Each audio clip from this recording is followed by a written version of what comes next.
Have you ever reached a moment in life when it hits you, you can always rely on anyone, not even family? It's one of the toughest truths we face as we grow older.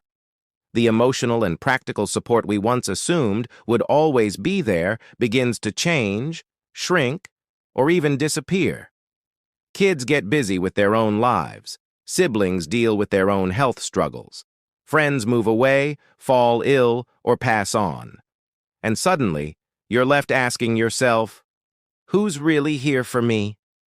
That question can feel like a brick wall if you're not prepared for it. But here's the good news. You can prepare. You can build a life in your 70s and beyond where you feel strong, grounded, and unshaken no matter who stays or who drifts away. This isn't about becoming bitter. It's about becoming wise. Because the truth is, real support, the kind you can count on during a lonely afternoon or at 2 in the morning, doesn't always come from family. It often comes from other places we tend to overlook until it's too late. Today, I want to share 5 powerful forms of support that don't disappoint. They don't grow distant.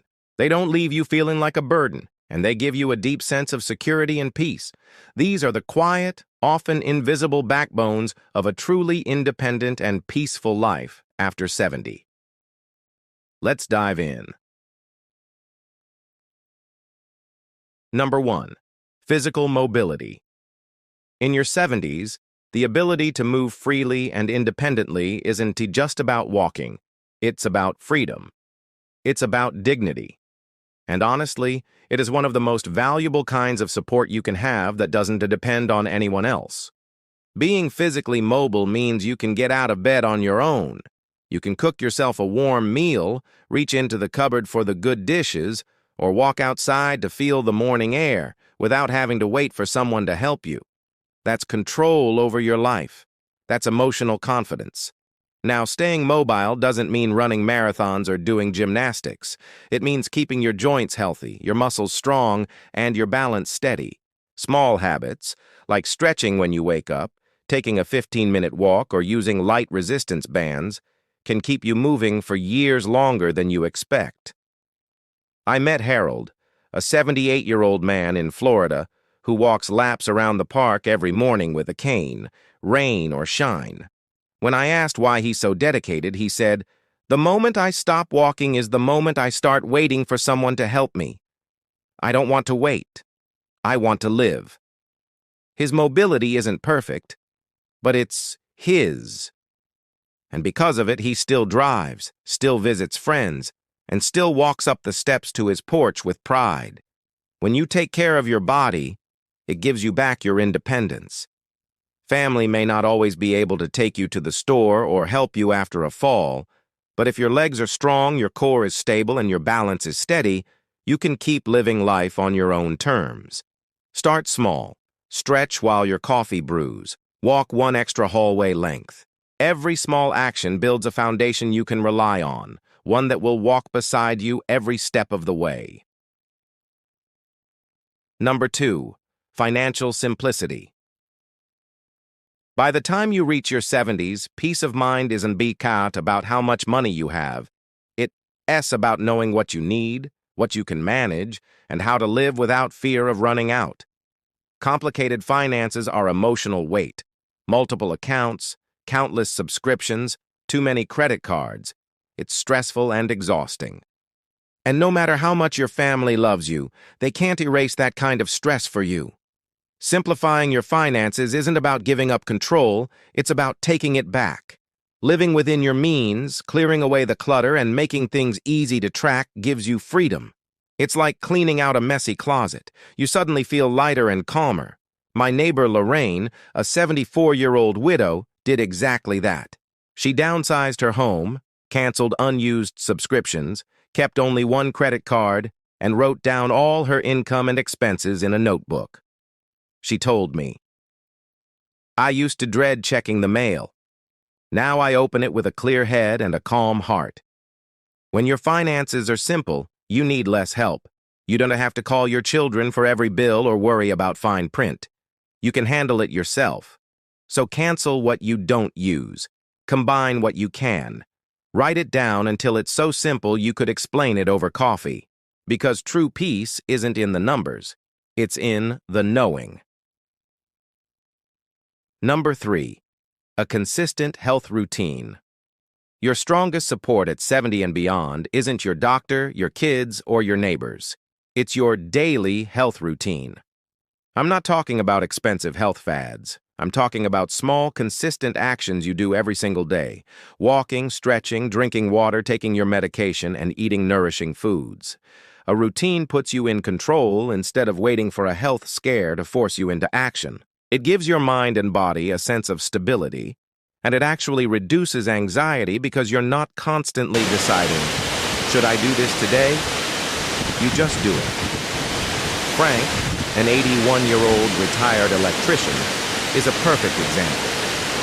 Every morning at 6 a.m., he makes green tea, does 15 minutes of chair stretches, takes his meds, and walks for half an hour.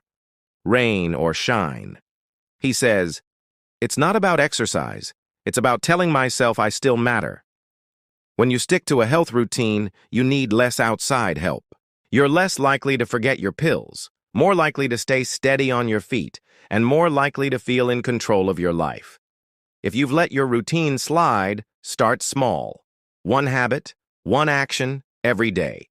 Because every time you show up for yourself, you're proving you are your own best caregiver.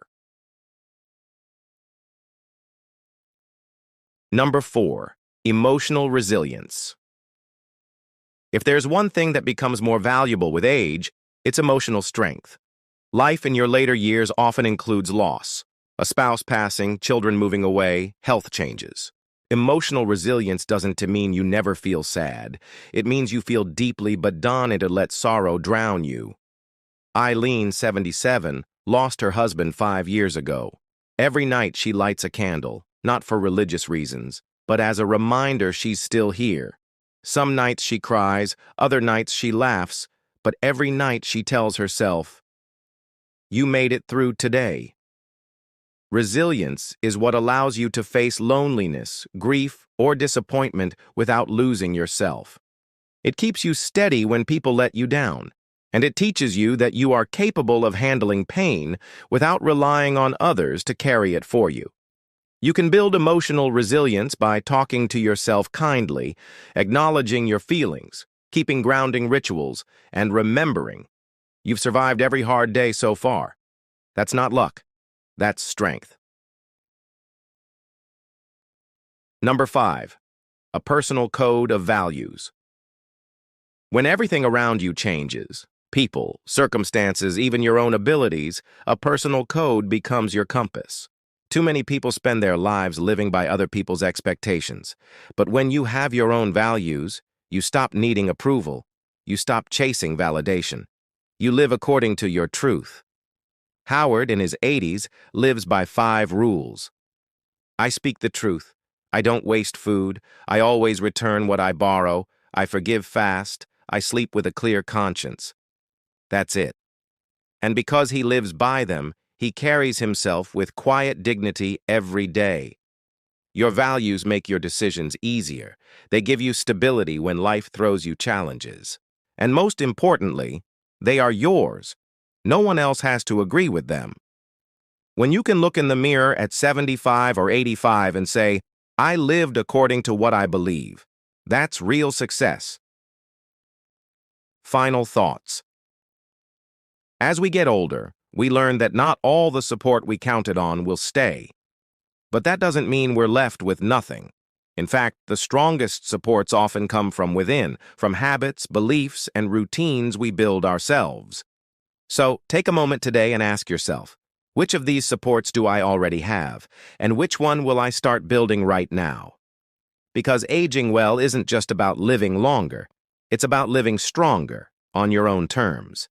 If you want, I can also optimize this rewrite for pacing and emotional beats, so it flows perfectly in video narration form. That way, it holds the audience's attention from start to finish without feeling heavy anywhere. Do you want me to do that next?